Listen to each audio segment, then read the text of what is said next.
Hello viewers, नमस्कार। Pathfinders bye अन academy IAS के YouTube channel पर आप सभी का स्वागत है। सो फ्रेंड्स, एक बहुत ही बड़ी डेवलपमेंट सामने नजर आते हुए दिख रही है कि इजराइल में रिसेंटली एक 4.2 रिक्टर स्केल का अर्थक्वेक आया। लेकिन ये अर्थक्वेक के आने के बाद बहुत सारी इस समय स्पेक्यूलेशंस लगाई जा रही है कि क्या ये इजराइल का एक अंडरग्राउंड न्यूक्लियर टेस्टिंग है। फ्रेंड्स, ये एक बहुत बड़ी डेवलपमेंट हो जाती है बिकॉज इस समय कॉन्स्टेंटली आपको पता है इजराइल ईरान के बीच में टेंशंस काफी बढ़ते हुए नजर आ रही है। लास्ट ईयर इसी सेम तरीके की खबर ईरान से लेकर आई थी कि ईरान ने भी सिमिलर कुछ न्यूक्लियर वेपन का टेस्टिंग किया है।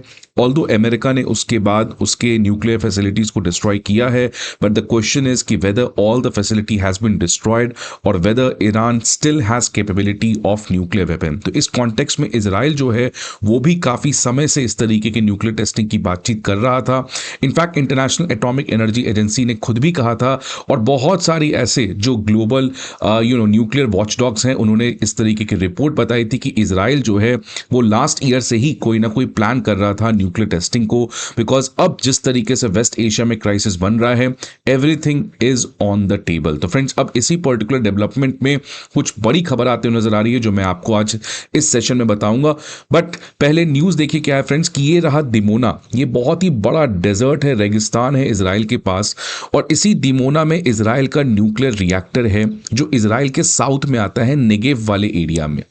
इसी दिमोना में आप देख सकते हैं 4.2 अर्थक्वेक, रिक्टर स्केल का अर्थक्वेक आया है। इट्स इंटेंसिटी और ड्यूरेशन जो है वो बहुत ही स्मॉल था, बिकॉज अगर 4.2 रिक्टर स्केल का अर्थक्वेक आता है तो इसकी ड्यूरेशन जो है वो काफी सेकंड तक देखने को मिलती है, लेकिन ये केवल 2 से 3 सेकंड तक देखने को मिला और इसकी इंटेंसिटी जो थी वो काफी ज्यादा थी।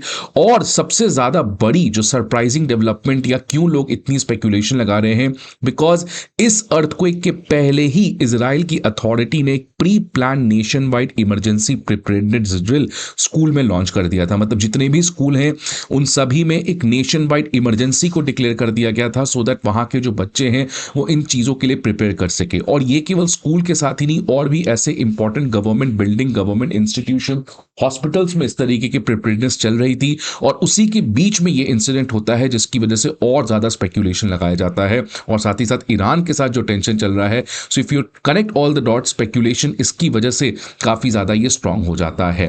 अब फ्रेंड्स, सिस्मोलॉजिकल एजेंसी ने कहा है कि ये जो अर्थक्वेक है ये शैलो है। अगर मैं यूरोपियन एजेंसीज की बात करूं तो इसका जो डेप्थ था एपिसेंटर का वो 10 किलोमीटर था, और इजरायली अथॉरिटीज ने कहा है कि इसका जो एपिसेंटर है वो दिमोना में है। वहां पे आपको पता है कि इजराइल का ये एक काफी सीक्रेटिव न्यूक्लियर पावर प्लांट है। फ्रेंड्स, आगे बढ़ने के पहले एक इंपॉर्टेंट इंफॉर्मेशन आप सभी के लिए, अनअकैडमी आईएएस जो है वो free prelims, mock test, current affair magazines और वीकली न्यूज एनालिसिस, ये सभी चीजों के पीडीएफ अब आपके सामने लेकर आया है। ये सारे पीडीएफ आपको हमारे दिए गए वीडियो के डिस्क्रिप्शन बॉक्स पर प्रोवाइड किया जाएगा। इसके अलावा अगर आपको किसी भी तरीके की इंफॉर्मेशन चाहिए, आप इस नंबर पर हमें कॉल कर सकते हैं, या आप हमारे किसी भी ऑफलाइन सेंटर पर विजिट करके हमारे एजुकेटर्स एंड मेंटोर्स के साथ 1-to-1 कनेक्ट एंड गाइडेंसशिप भी ले सकते हैं। अब फ्रेंड्स, ये जो पर्टिकुलर इंसिडेंट हुई है ये थर्सडे को अर्ली मॉर्निंग 9 AM में हुई है। सदर्न इजराइल में जो दिमोना वाली जगह है, ये नेगेव डेजर्ट के एरिया में आता है जो काफी ज्यादा एरिड है, रेगिस्तान है पूरा। और ये इस समय हुआ जब लोग डेली रूटीन्स के लिए अपने जा रहे थे, और उसी के बीच में ये पर्टिकुलर जो डेवलपमेंट हुआ, उसके बाद people started to panic and there was a short term chaos also in Israel. अब फ्रेंड्स, सवाल आता है कि क्या इजराइल के पास न्यूक्लियर वेपन है? ये पूछना बहुत जरूरी हो जाता है बिकॉज इसका कोई क्लियर कट आंसर इस समय नहीं है।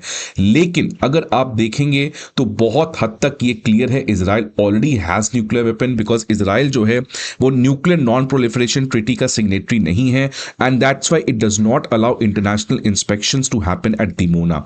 और 1960 से ही ये खबर चल रही है कि इजराइल के पास एक सिग्निफिकेंट अमाउंट ऑफ प्लूटोनियम है, और उसने इसके लिए अपने न्यूक्लियर वेपन्स को ऑलरेडी बना रखा है। और कुछ साल पहले भी सैटेलाइट इमेजेस आए थे जहां पर बताया गया था कि दिमोना में काफी सारे नए कंस्ट्रक्शन करवाए गए हैं। जब से ईरान के साथ टेंशन बढ़ा है तो इजराइल वहां पे अपने फैसिलिटीज को बढ़ा रहा है। अगर मैं centre for arms control and non proliferation की बात करूं तो इजराइल के पास इस समय लगभग 90 प्लूटोनियम बेस्ड न्यूक्लियर वॉरहेड्स हैं, जिसमें वो लगभग 100 से 200 न्यूक्लियर वेपन को बना सकता है। न्यूयॉर्क टाइम्स ने भी लास्ट टाइम इस चीज को कवर किया था कि एक बहुत बड़ा सीक्रेटिव प्लान चल रहा है। एक तरफ इजराइल की, ईरान की बात तो हम कर ही रहे हैं, लेकिन इजराइल भी चुपचाप के बहुत बड़ा एक एक न्यूक्लियर आर्सेनल जो है वो बना रहा है कि कल को किसी भी तरीके से ईरान के आयतुल्लाह के साथ उनका 1-to-1 क्लैश हो, then Israel can completely wipe out the complete Iranian regime. Friends, Iran ने भी, आपको मैंने पहले बताया, लास्ट ईयर इसी तरीके का न्यूक्लियर वेपन डेवलपमेंट किया था और अब इजराइल की तरफ से ये आ रही है। मतलब ऑब्वियसली यहां पर इजराइल जो है वो काफी ज्यादा एक स्ट्रेटेजिक एडवांटेज लेते हुए दिख रहा है। फ्रेंड्स, सवाल आता है कि ये सभी चीजें चल रही हैं, लेकिन ट्रम्प जो है वो अटैक क्यों नहीं कर रहे हैं ईरान के ऊपर।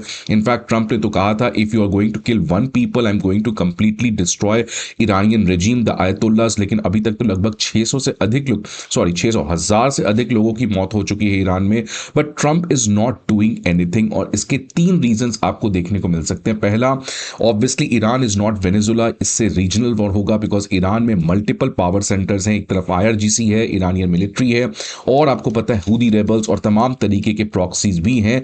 तो इसीलिए अगर ईरान के ऊपर अटैक होता है तो ये पूरा एक रीजनल वॉर में जा सकता है। ईरान जो है अगेन रिटेलिएट कर सकता है, बिकॉज आप ईरान को अंडरस्टिमेट नहीं करें, इसके पास एक huge amount of ballistic missile है।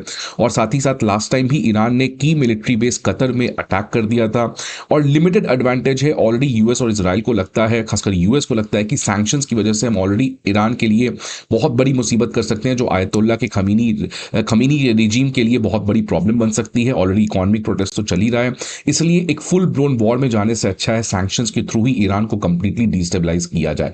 तो फ्रेंड्स, इन तमाम तरीके से यूएस जो है वो एक्शन नहीं लेने को दिख रहा है, और इसलिए कुछ लोग का ये भी कहना है कि इजराइल ने ये जो पूरा टेस्टिंग किया है, या इजराइल जो है वो अपने स्ट्रेटेजिक एग्रेसिवनेस को बढ़ा रहा है, ये इसलिए because Israel knows that US is not going to attack Iran, और इसलिए इजराइल को खुद ही ईरान के ऊपर अटैक करना पड़ेगा। अब बहुत तरीके की स्पेकुलेशन तो चल ही रही है फ्रेंड्स, लेकिन ये जो डेवलपमेंट आया है ये क्लियरली बताता है 21st सेंचुरी में न्यूक्लियर पावर एज चल रहा है। आप इस चीज को डिनाई नहीं कर सकते हैं, बिकॉज बहुत सारे कंट्रीज, अमेरिका, ट्रंप ने खुद कहा था कि न्यूक्लियर वेपन हमको वापस से रीटेस्टिंग स्टार्ट करना पड़ेगा। पाकिस्तान के साथ आपको पता है, ईरान के साथ आपको पता है, नॉर्थ कोरिया के साथ आपको पता है, चाइना के साथ आपको पता है, और countries like south Korea, Taiwan, Japan, Australia, ये सब भी अब न्यूक्लियर वेपन्स की बातचीत कर रहे हैं। तो friends, world is heading towards a more nuclear led world order. आपके क्या व्यूज एंड सजेशंस हैं, please let me know in the comment box. I hope आपको ये वीडियो अच्छा लगे। See you again some other video, till then good bye and take care.